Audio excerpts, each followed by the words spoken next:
Let's make sure we're unmuted this time, huh? Before I start going crazy. I gotta wait for the stream to catch up.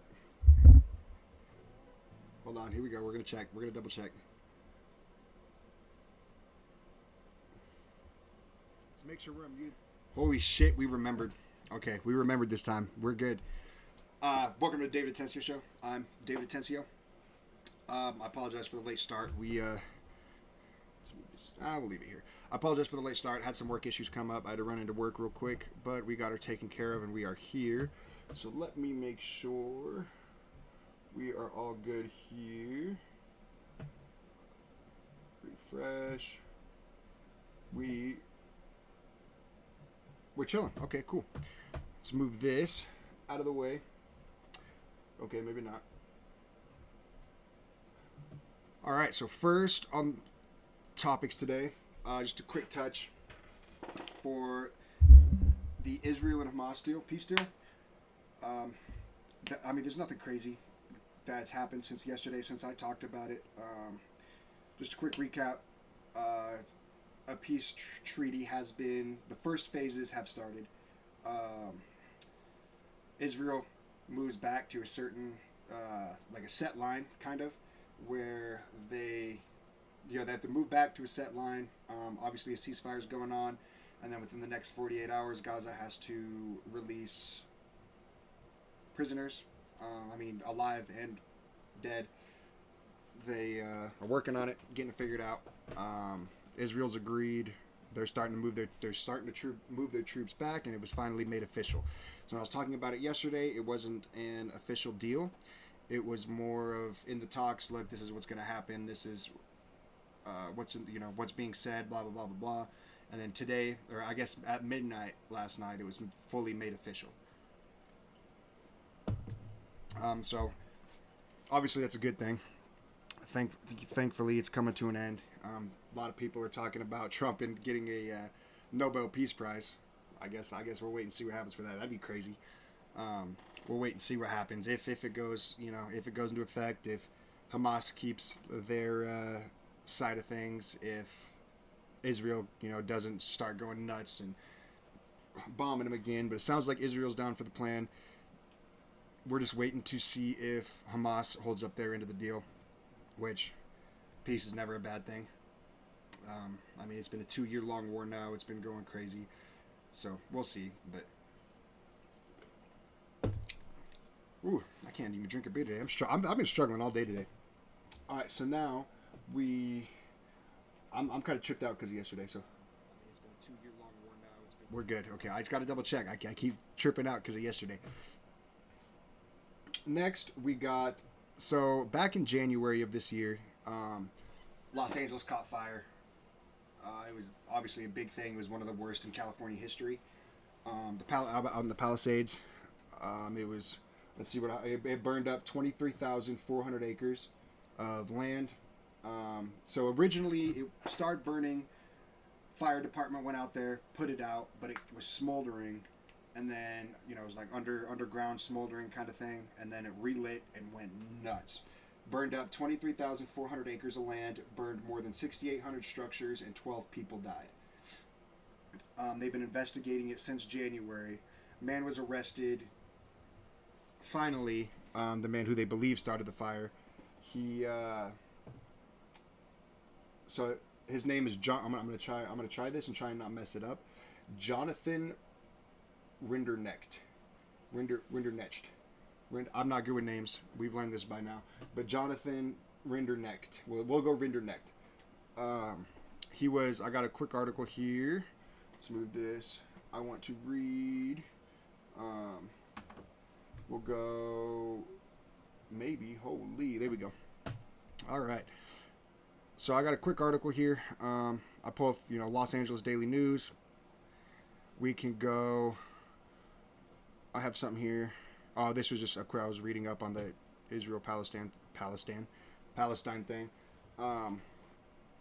So a 29-year-old man has been arrested on suspicion of igniting a blaze that led to the Palisades fire, which killed 12 people and damaged or destroyed thousands of structures during an uncommon windstorm that swept through Southern California. Federal authorities announced on Wednesday, October 8th, so yesterday. Jonathan Rinderknecht, who was arrested on Tuesday, was charged in a federal complaint with starting the Lockman fire, a small blaze in the Pacific Palisades. It's going to be one of those days. On New Year's Day, U.S. Attorney Bill Asaley said during a downtown Los Angeles press conference. Despite the fire being believed to have put out by Los Angeles City firefighters, it continued to smolder and burned underground within the root structure of the dense vegetation, reigniting on January 7th during the heavy winds to become the Palisades fire, one of the most destructive fires in Los Angeles history. Then it goes on, just kind of talking about different stuff, just kind of how the trial or whatever happened today went. That's him right there. It sounds like he went. Actually, I think it says it. He spoke in single words. Yeah, it's not really. So it sounds like he went into ChatGPT. Oh, right here. Asked ChatGPT about fault when cigarettes start wildfire. This is the big thing that people are talking about. He asked ChatGPT if he could be held at fault if his cigarette started a wildfire. There was a few different things he asked. Pretty much just questions about fires. But that was the big one, because that's what's being used against him in court, is asking, hey, can I be held at fault when cigarettes start wildfires? I smoke cigarettes, and I was also in California for the Marine Corps, and they do not fucking play. They do not play about cigarettes in California. When I was in the Marine Corps, I got pulled over heading back onto base, and I wasn't even thinking. I was kind of more worried about being pulled over, and I flicked my cigarette out. I shouldn't have done it. This was years and years ago, but flicked it out, and that cop was pissed. They do not fuck around when it comes to anything, any potential wildfire starter like a cigarette. It's a big deal to them.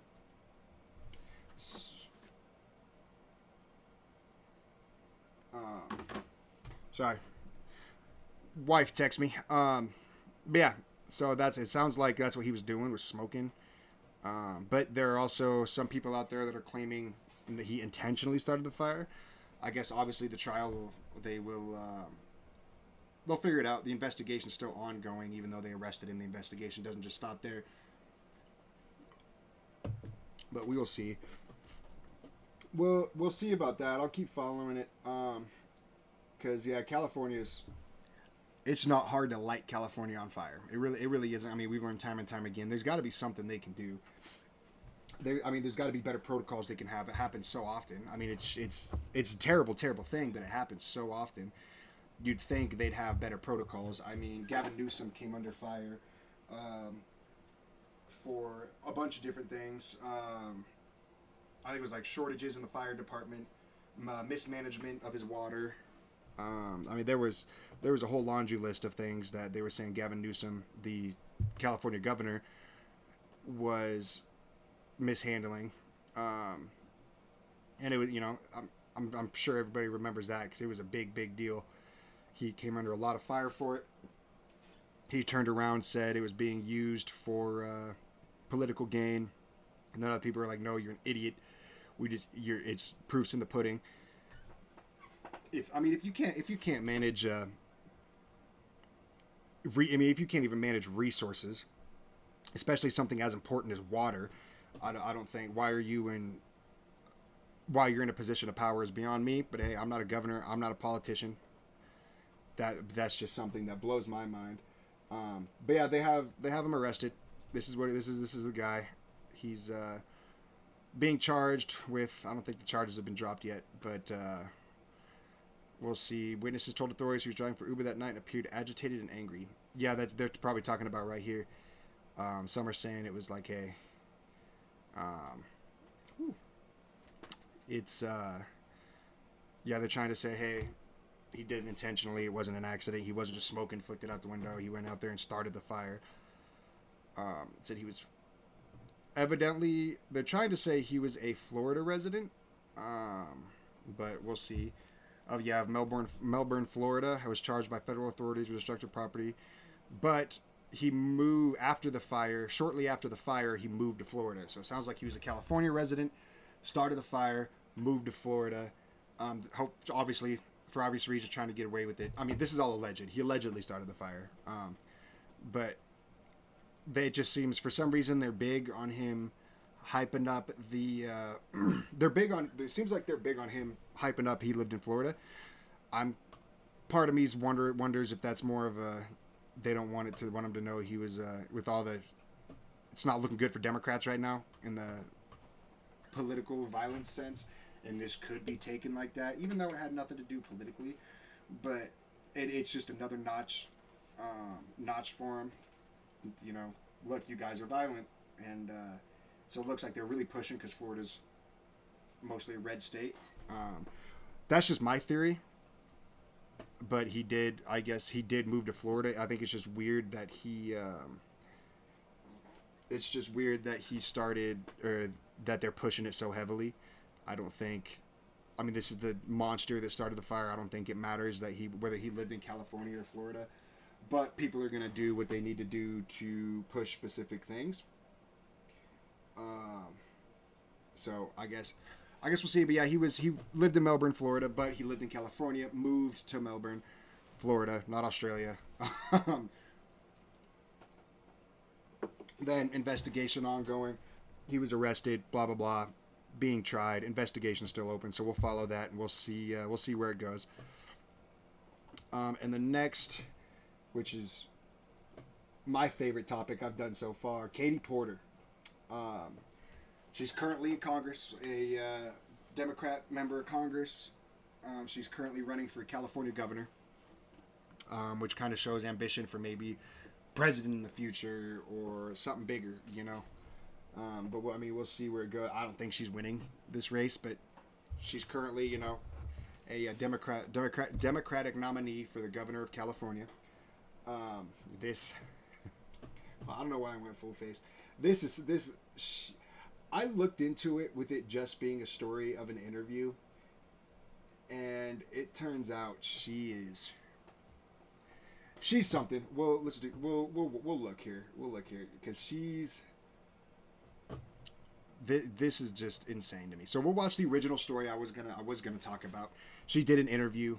We'll touch base on this real fast, and we'll go over it. It's a long interview, so I'm gonna play it in 1.5. Okay, shut up. 1.5 speed. Pretty much the gist. She's doing an interview, didn't like it was the way it was going, and quit.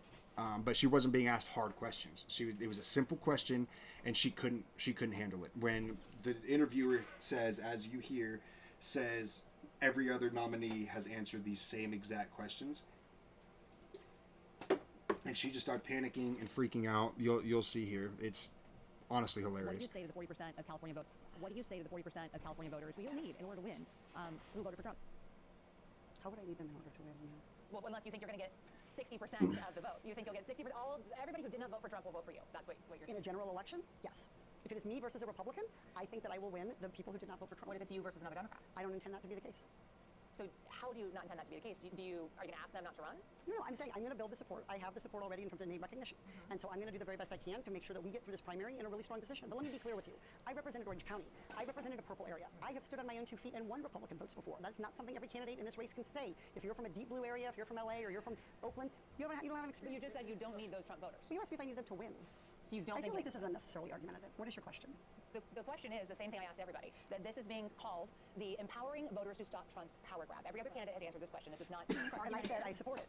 So, and the question is, what do you say to the 40% of voters who voted for Trump? Oh, I'm happy to say that. It's the do you need them to win part that I don't understand. I'm happy to answer the question as you have it written, and I'll answer it. And we've also asked the other candidates, do you think you need any of those 40% of California voters to win? And you're saying, no, you don't. No, I'm saying I'm going to try to win every vote I can. And what I'm saying to you is that... Well, to those voters, okay, so you... I don't want to keep doing this. I'm going to call it. Thank you. You're not going to do the interview with us? Nope, not like this. I'm not. Not with 7 follow-ups to every single question you ask. Every other candidate has answered. I don't care. I don't care. I want to have a pleasant, positive conversation in which you ask me about every issue on this list. And if every question you're going to make up a follow-up question, then we're never going to get there. Ms. And we're just going to circle around. I am an investigative reporter. I've never had to do this before, ever. You've never had to have a conversation with a reporter? Okay, but every other candidate has done this. What part of... I'm me. I'm running for governor because I'm a leader. So I am going to make... So you're not going to answer questions from reporters? Okay, why don't we go through? I will continue to ask follow-up questions because that's my job as a journalist, but I will go through and ask these, and if you don't want to answer, you don't want to answer. So nearly every legislative... I don't want to have an unhappy experience with you, and I don't want this all on camera. I don't want to have an unhappy experience with you either. I would love to continue to ask these questions so that we can show our viewers what every candidate feels about every one of these issues that they care about. And redistricting is a massive issue. We're going to do an entire story just... There it is. I mean, the video kind of explains itself. If you're a politician, okay, so like I said, quick rundown of the video if it was too fast for you. Pretty much what she was trying to ask a simple question. I don't think it's that hard of a question. It sounds like Katie Porter got the questions beforehand, and she was expecting it to be verbatim, or maybe her team sent questions, or no, it sounds like that CBS had the questions, sent them to her so she could prep, and then she didn't have it, or she asked follow-up questions, and so Katie was like, well, what the hell, that wasn't on the list I was given, I don't know what to do, I don't know what to say, and she started freaking out and panicking. She came up with some bullshit answer, and then when the journalist was like, well, that doesn't make sense, what about blah blah blah blah blah, she started panicking and pretty much was like, you know what, I'm not doing this, you're being argumentative, this is a problem, I'm not doing this, I'm good, no thank you, I'm good, I'd rather not. And the journalist is like, whoa, what the hell? Everybody else has answered this. And she's like, well, I'm not. And her saying right there, ask the question how it was written. Journalist turned the paper. I am asking how it was written. You answered. I asked a follow-up. You know, every other candidate hasn't had a problem with it.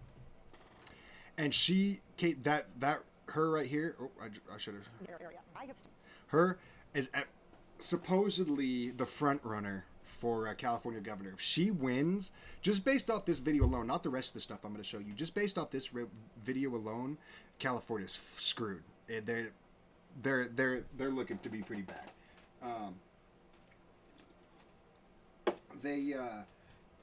I feel as a politician, you shouldn't be allowed to get your questions. If you're going to be a politician, especially in important races like the governor, the president, you shouldn't be allowed to send the questions. Like the big thing for Kamala Harris was she wouldn't do interviews or podcasts or anything like that without getting the questions first. That's why she wasn't on very many, because not very many people were willing to send her, okay, this is verbatim, second by second, what we're going to talk about, what we're going to ask, blah blah blah blah blah. And I mean, that's a perfect showcase right there. She was sent the questions. They went off script, not by a lot, because CBS is a mainly left-leaning news reporting program. So it's not like they put her in a tough spot. It was an easy question, and she went a little bit off script and struggled and panicked and threw a temper tantrum. I mean, she's like, I'm not going to do this. I want to have a good experience. I don't want to argue with you. And the interviewer here was pretty much just saying, hey, they was pretty much saying, hey, look, everybody else asked this question. I'm trying to do my job. I'm a investigative reporter. I asked everybody else this question. Now it's your turn. Blah blah blah. Let's just stick to the question. I'm gonna ask follow-ups. It's my job. And she anything that doesn't go her way, you could see her throw a little bit of a temper tantrum there, and then immediately tried to shut it down. And the reporter did a really good job by continuing to ask the same questions. Hey, no, I'm not gonna let you go. What the hell are we doing here? There's no need for this. Just answer my question. It's not a hard question. It's a simple question. And she just refused. She threw a tantrum. She didn't like it. Got upset. And it sounds like she's just an adult crybaby. Is pretty much what it is. And then I read this. Because I found this video. And then I read this, and it kind of made me look into it a little more. Someone who used to work with Katie Porter sent me this clip from a train wreck interview with her and said, now imagine what she's like when there aren't any cameras around. And so I was like, huh, that's weird. Is there I didn't know, is there something I'm missing here? What's going on? All I did, you can see right here, all I looked up was Katie Porter. That is the only thing I looked up. And I found I found a lot more than this, but these are the ones that stood out to me. So we'll start with this one. So they're talking about, so this is, okay, I'm trying to explain it. We'll just read through it. So this is between Katie, the Grays and Katie. I don't know why I'm pointing at my screen like you can see. The Gray is Katie.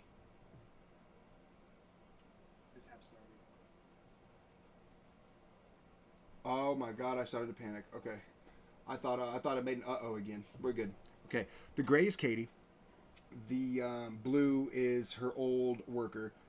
And so pretty much what happened, we'll read it. So, why did you not follow office protocol on testing? It's really disappointing. This was back during COVID.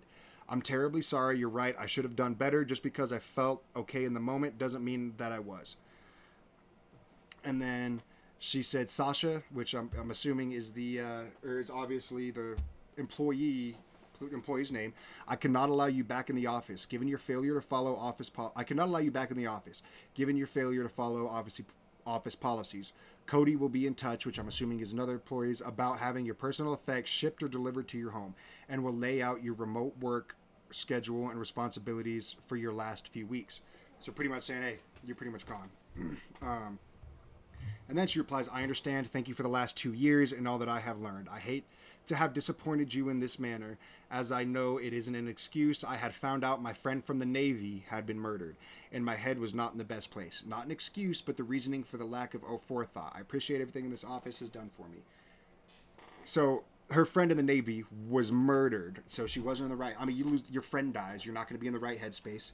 You're going to make lapse in judgments, which this is making this big of a deal out of something like this to begin with is insane.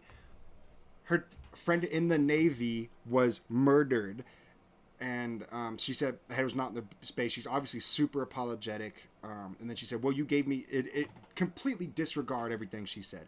Well, you gave me COVID. In 25 months, it took you not following the rules to get me sick. My children have nobody to care for them. So, I mean, it's one of those. Her friend in the Navy was murdered, and your first thing is, oh, well, you got me sick. I'm sick now. Poor me. Poor me. Oh my God. This is just so bad for me. This is terrible for me. And, it seems like this woman all around is batshit. I mean, we'll watch this in a second. You find out, I mean, common decency, you find out that her friend dies. The first thing you say is, oh my God, I'm so sorry. How are you? Are you okay? Are you doing good? But instead you turn it around and you're, oh, poor me. You got me sick. Now my children have nobody to care for them. Which is, that's just insane to me. Maybe I'm in the wrong here, but a decent human being is going to be checking on her, not firing her. Because Cody will be in touch about having your personal effects shipped or delivered to your home. Won't even let her come into the office to get her stuff. I understand she has COVID, she's sick. Maybe, hey, in a week or two, and if there's anything important you need, we can drop it off at your house. But the rest of it you can come get when you're feeling better. No, you're not allowed here. Go the hell home. This is the front runner for the California state governor. This is who Democrats are backing. Somebody, and she just seems insane. Based on that interview, based on this, and based on the next video I'm going to show you, this is who California's governor the race for the governor's front runner is. And this is who Democrats support. This is crazy to me. Her no remorse, no empathy, nothing. Just does not give a fuck. It seems like all she does is throw tantrums, get upset if things don't go her way, and that's what you want in a governor. That she's a sitting congresswoman. How is that allowed? How are her sitting in these Congress meetings? She reminds me of those women, the Karens or whatever they're called. So you see sitting on, you see in those videos. It wouldn't shock me if she's been in a few of them. I mean, she's how old? Let's see how old she is. If I could type. Katie Porter, she's 51 and she's acting like a child. Obviously, she's being a bitch. There's no way around it. And this, she's acting like just a straight up child. And then you have this one, where she again throws another temper tantrum. So we saw her tantrum here. We saw her treating her employees like shit, and now she's throwing another This is both. She's throwing a temper tantrum and treating an employee like shit. Dying prematurely to airport. dying prematurely to air pollution and other problems, and the state could lose. Get out of my fucking shot.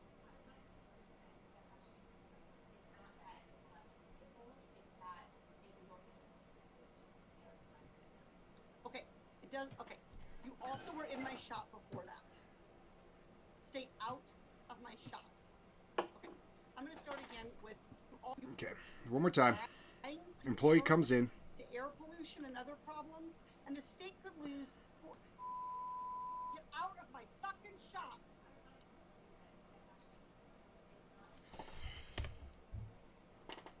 So she's sitting there, she's talking. I understand it's frustrating. You're trying to get something done. The employee comes in, ruins it, right? Whatever.